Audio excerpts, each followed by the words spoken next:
Olá, o meu nome é Catarina Azevedo Silva e sou diretora e coordenadora do Departamento de Comunicação e Imagem do Núcleo de Estudantes de História. O NEFLU tem o prazer de apresentar o terceiro episódio do seu podcast, Fio da História. Este episódio adotará um formato distinto dos anteriores, uma vez que será realizado em regime remoto devido à incompatibilidade de horários. Apresento desde já as minhas desculpas por eventuais constrangimentos ao nível do áudio. O terceiro episódio de um ciclo que pretende dar a conhecer aos estudantes de licenciatura, através de testemunhos de outros colegas, os diferentes mestrados oferecidos pela Faculdade de Letras da Universidade de Lisboa na área de História. Continuando com uma ordem cronológica, este episódio será dedicado ao mestrado em História Moderna e conta com a participação especial do vogal da direção, coordenador do Departamento Científico do NEFLU e mestrando Marco Corda, a quem reiteramos os nossos agradecimentos pela disponibilidade demonstrada e por ter aceitado o nosso convite. Em primeiro lugar, boa tarde. Podes começar por te apresentar e contar um pouco do teu percurso académico até ao momento e a motivação para escolheres a área de História Moderna como especialização. Em primeiro lugar, quero agradecer à Catarina por esta iniciativa. O meu nome é Marco Corda, tenho 28 anos e sou aluno de História Moderna em mestrado. Porquê História Moderna? Pessoalmente é uma questão também de exclusão de parte. Não gosto assim tanto de História do Egito. Isto por um lado. História antiga em si também não é uma parte muito cativante. Medieval também QB, há coisas que gosto, há coisas que não gosto. Acho que também sempre estas escolhas são um pouco a exclusão de parte. Mas também pelo facto de o que é que me mais fascinou na história moderna foi um pouco a política da época. Os jogos de poder, os jogos políticos, as controvérsias, as ideias, as formas de pensar, as formas de articular tudo em si. Digamos, aquelas coisas mais simples que às vezes pensamos que simplesmente é só um rei que manda e às vezes não é bem assim. Pronto. Estas pequenas coisas. O que é que te motivou a seguir a via da investigação depois da licenciatura? Investigação. Quando eu pensei um pouco na minha carreira, o que é que eu queria fazer, digamos, eu tinha a ideia, quando entrei no curso, de seguir a área do ensino, até porque normalmente é uma área mais simples no sentido do mercado de trabalho, é mais fácil do que propriamente a investigação. Uma área mais certa, uma área mais com menos advertências, mais estável, pode-se assim dizer. A investigação é muito mais instável sempre. No entanto, uma pergunta que eu sempre me fiz foi, acho que em si uma pessoa normalmente pensa que é onde é que vai querer estar a trabalhar os seus próximos 40 anos? Temos até a nossa reforma, uma coisa assim. E é difícil eu mentalizar-me num único trabalho, digamos. Estar 40 anos a ensinar, se calhar não. Estar 40 anos a investigar, só e unicamente, talvez também não. No entanto, a investigação também permite isto. É um pouco mais ampla. As investigações mudam-se um bocado. Posso continuar a ensinar se eu quiser ao mesmo tempo.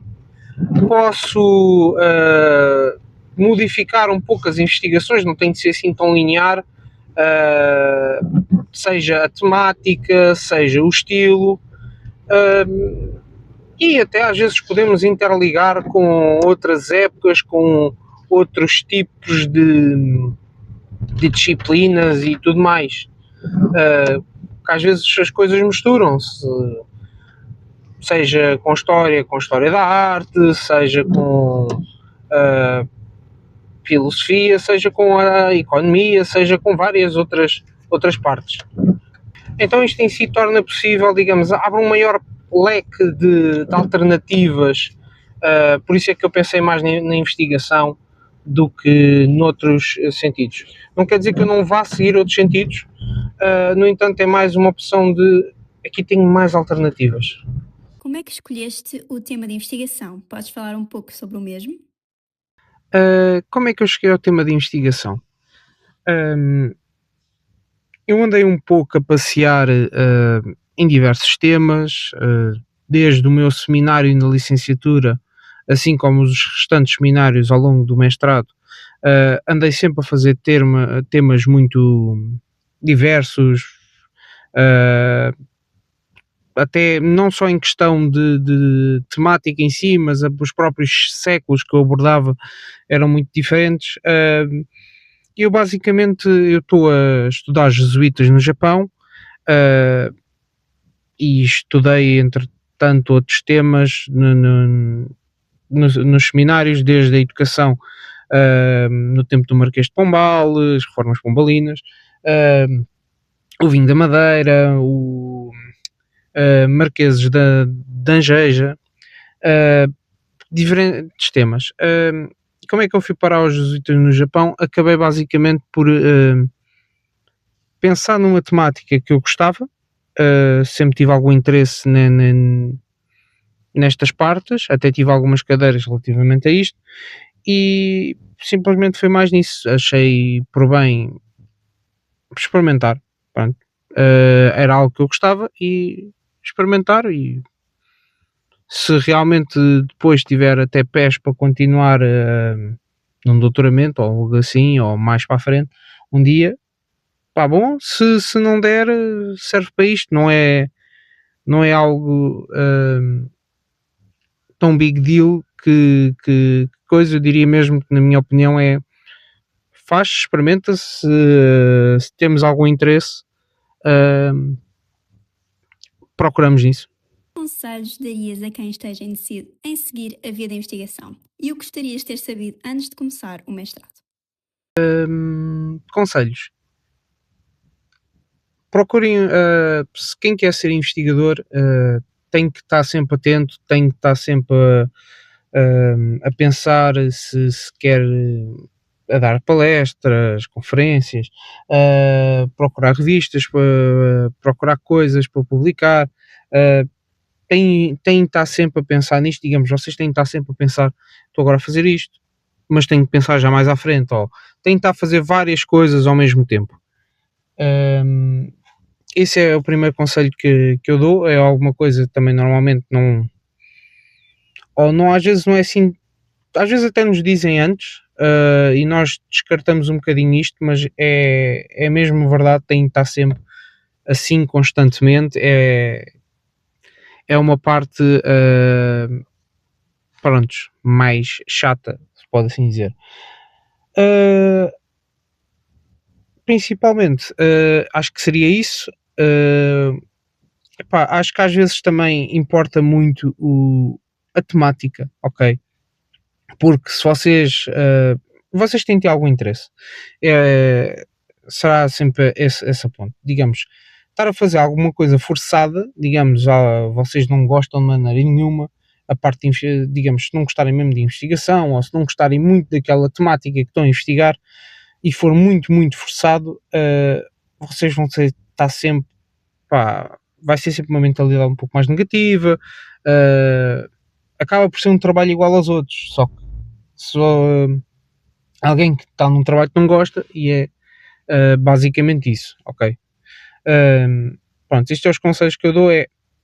Estejam mais neste sentido de dar sempre um passo à frente, e também, prontos, tentem procurar sempre coisas que sejam do vosso interesse.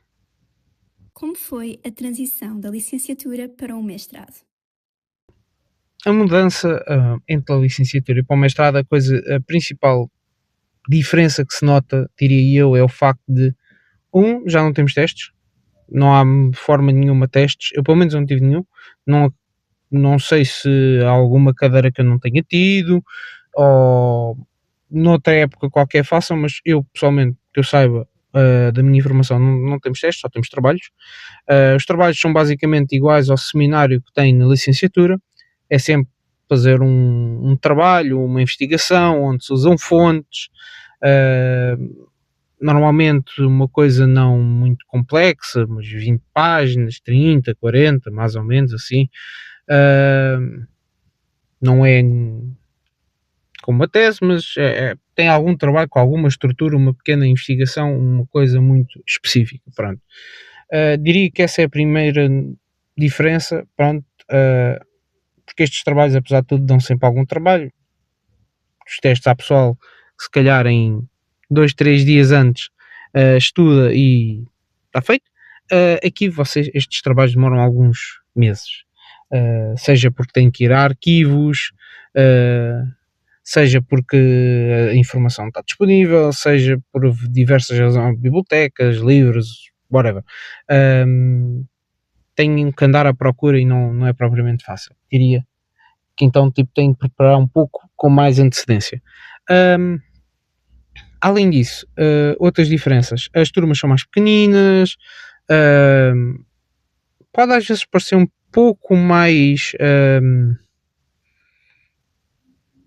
triste, por assim dizer, no sentido de vocês agora não tenham às vezes com tantas pessoas, ok?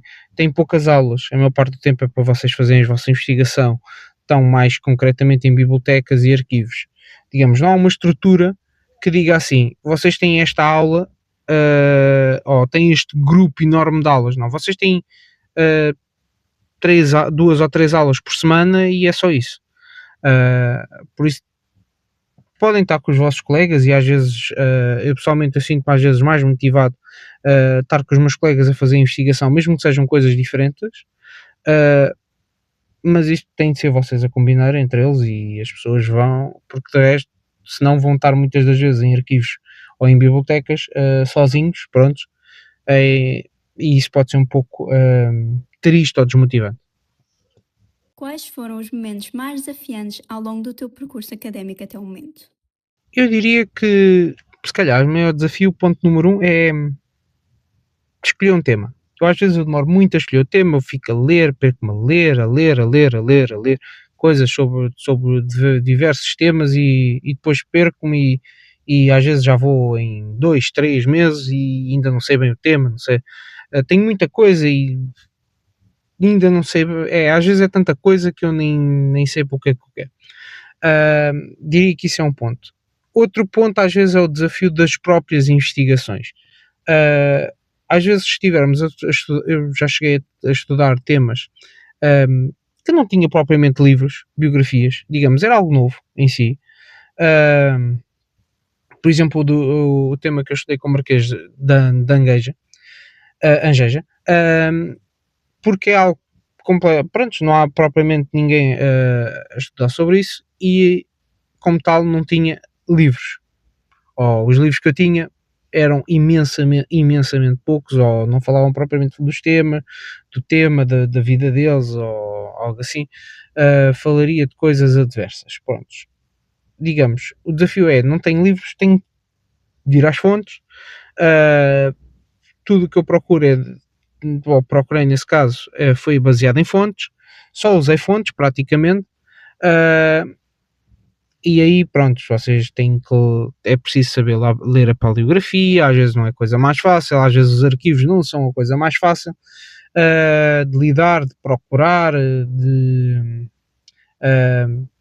explicar ao arquivista às vezes que queremos isto e aquilo, às vezes os próprios livros também, digamos, encontramos num livro ou numa fonte uma referência, mas às vezes não é assim tão fácil encontrá-la nos arquivos, não é a coisa mais organizada do mundo, isso é uma verdade. Também depende muito dos arquivos, há arquivos mais organizados, há arquivos menos organizados, mas em geral acho que é preciso algum esforço, mas dá sempre para resolver de alguma maneira. Prontos. É isso. De que forma geres o equilíbrio entre a investigação, vida pessoal e o trabalho? Eu estou atualmente a trabalhar em investigação sobre Pronto, o projeto é sobre a Casa da Índia, de uma forma muito resumida, no ICS. E gerir trabalho, tese, vida pessoal, às vezes não é a coisa mais fácil. Eu normalmente digo que dá tempo para tudo e acaba por haver tempo para tudo. É só preciso às vezes ter calma, respirar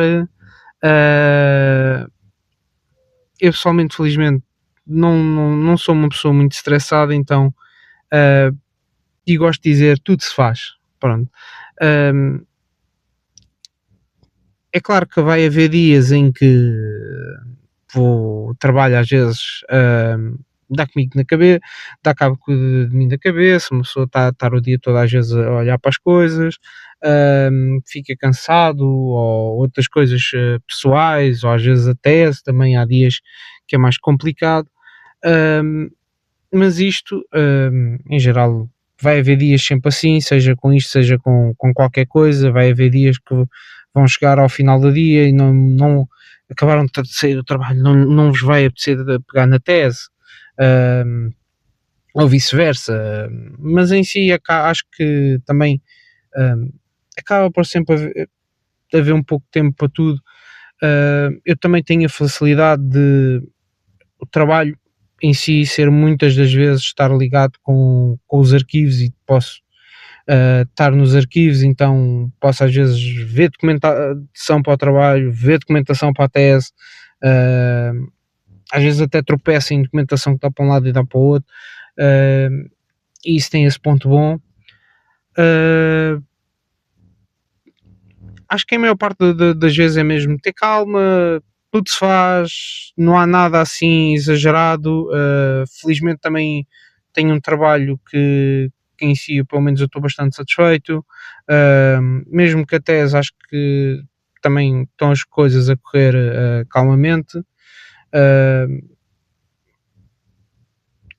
Pode às vezes parecer um pouco difícil de gerir tudo, mas acho que é mesmo só isso, é ter calma no dia a dia e tudo se faz, há tempo para tudo, e temos de saber às vezes quais são os momentos em que se não dá, não dá, e se precisarmos de ter um momento para respirar, é respirar.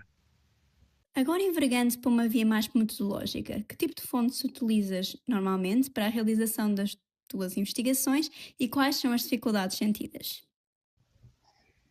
Ok, tipo fontes que eu já usei. Eu já usei basicamente manuscritas, impressas, hum, escritas à máquina, cópias em si, uh, muito diverso.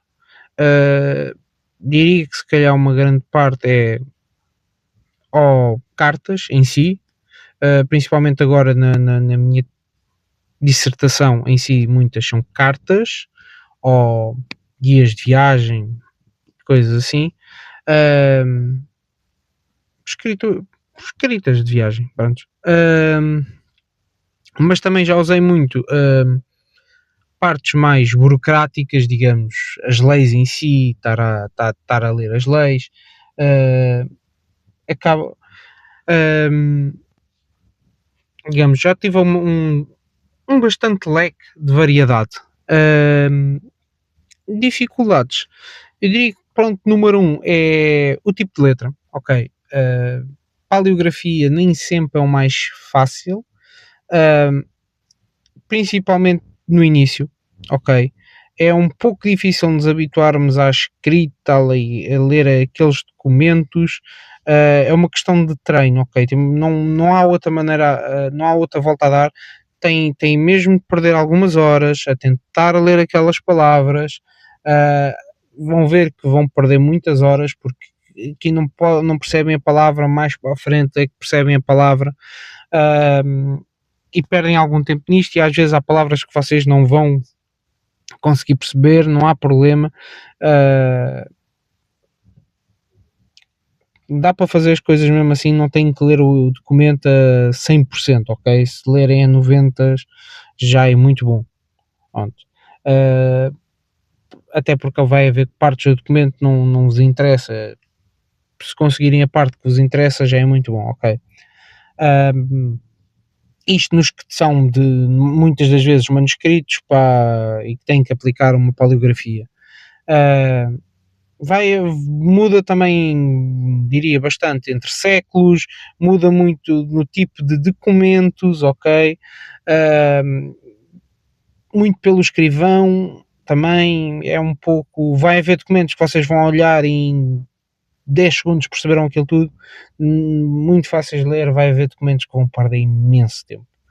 Ok, imenso tempo e vão estar a olhar e nada. Além da paleografia, diria mais que também algumas das dificuldades vão sentir sempre é com os arquivos. Pelo menos o que eu mais uso em si são os arquivos, ou uso muitas das vezes mais fontes, até muitas vezes mais fontes do que biografia, e os arquivos às vezes não são a coisa mais fácil de lidar. Seja porque os arquivos têm muita documentação, mesmo muita documentação, e normalmente o que está mais trabalhado nos arquivos são coisas mais recentes, ou os documentos em si que são muitas das vezes os principais ou os mais usados. Se forem fazer trabalhos que não são normalmente os mais usados, vai ser difícil. Vai haver documentos em que vai ser muito difícil de encontrar, ou vão ter de perder algum tempo a procurá-los. Vai haver documentos que vocês vão pedir e depois, como não são os documentos mais usados, os arquivistas já não pegam naquilo há anos, e depois vocês vão pedir o documento e vão receber uma mensagem a dizer: olha, o seu documento que quer usar não vamos poder fornecê-lo porque ele encontra-se em muito mau estado. Outro problema em si, diria eu, também é, e relativo também à paleografia, é se os documentos estiverem digitalizados. Eu pessoalmente sinto uma imensa dificuldade. Muitas das vezes os documentos estão digitalizados. Por exemplo, darei o exemplo da Torre do Tombo, que é onde eu uso mais para ir procurar este tipo de os documentos. Estão digitalizados muitas das vezes. O problema é a digitalização está péssima. Eu percebo que alguns tenham sido digitalizados há 20 anos, nunca mais pegaram naquilo. Outros é tanto documento que eles digitalizaram, não perceberam na altura que estava mal digitalizado. E eu pessoalmente muitas das vezes acho que é muito mais fácil pegar no papel, olhar para diretamente, e facilita muito, na minha opinião, e às vezes é uma dificuldade que existe. Os próprios sites às vezes não são os melhores para procurar certos e determinados assuntos. É um pouco, tem que abrir vários arquivos e pode ser chato isso, porque estão documentos no arquivo A, estão documentos no arquivo B, estão documentos no arquivo C e têm que ir a todos. Depois às vezes há a documentação que vocês querem, mas não está em formato digital e só está esta informação na outra ponta do país. E vamos ser sinceros, neste caso simplesmente temos de desistir desta informação e se calhar usar outra. Ou então temos mesmo que ir lá pessoalmente. Eu já tive estas situações e simplesmente não deve ser assim tão importante, e acabo, ou é importante, mas acabo por ter de usar outra informação, pronto. Acabo por meter outras coisas. Mas é dificuldades que temos sempre com os arquivos. Acho que os arquivos poderiam ser um pouco mais organizados. Às vezes os documentos também pode acontecer é a linguagem. Muitos deles estão em português, mas por exemplo, na altura dos Filipos às vezes há uma mistura entre o português e o espanhol. O próprio vocabulário da época às vezes não é o melhor, ou não é o que estamos habituados, pronto, por isso é que achamos às vezes estranho. Também é preciso ter algum conhecimento do que é que estão a falar. Vou dar um exemplo em específico. Uma vez estava à procura de documentos agora sobre o trabalho em da Casa da Índia, e pareceu-me a mencionarem várias materiais do barco e que aqueles nomes técnicos de navais, no qual eu olhei para aquilo e eu não percebi nada do que é que estava lá escrito, nem percebi o que é que estava a referir, até depois fazer uma pesquisa. Ok, estão a falar de partes do barco, de material naval, pronto. Isto são algumas coisas, mas em geral há sempre dificuldades, ou há sempre coisas que não estamos habituados, mas é também uma aprendizagem. À medida que vamos aprendendo, cada vez vai sendo mais fácil trabalhar estas coisas, ok? Isto é como andar de bicicleta, no início pode parecer muito difícil, mas quanto mais insistimos nisto, quanto mais nos adaptamos a isto, eu sinto que facilita cada vez mais, digamos, muitas das dificuldades que eu tinha no início, hoje em dia já são muito mais, já estou mais adaptado, já sei o que fazer, digamos, há uma linha de aprendizagem nisto. Como funciona o contacto com o teu orientador?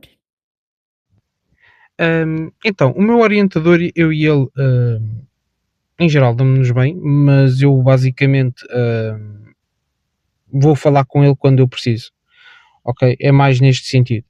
Ahm, Às vezes, pronto, eu vejo, sei mais ou menos os horários em que ele dá aulas, ou isso assim, e quando ele sai, vou lá falar com ele, pedir alguma orientação, ah, seja em que parâmetro seja, pronto, e acho que pelo menos é o que tem resultado. Pode haver outros que tenham outro tipo, acaba também por ser muito como é que cada um é. Ah, Pode haver orientadores que tenham mais tempo para umas coisas, pode haver orientadores que se orientam mais com e-mails. Ah, eu oriento mais ou menos assim. Pá. Se tivesse a oportunidade de regressar ao 12º ano, escolherias novamente História? Claramente a minha resposta é sim. Acho que apesar de tudo eu estou bastante feliz a fazer o que estou a fazer.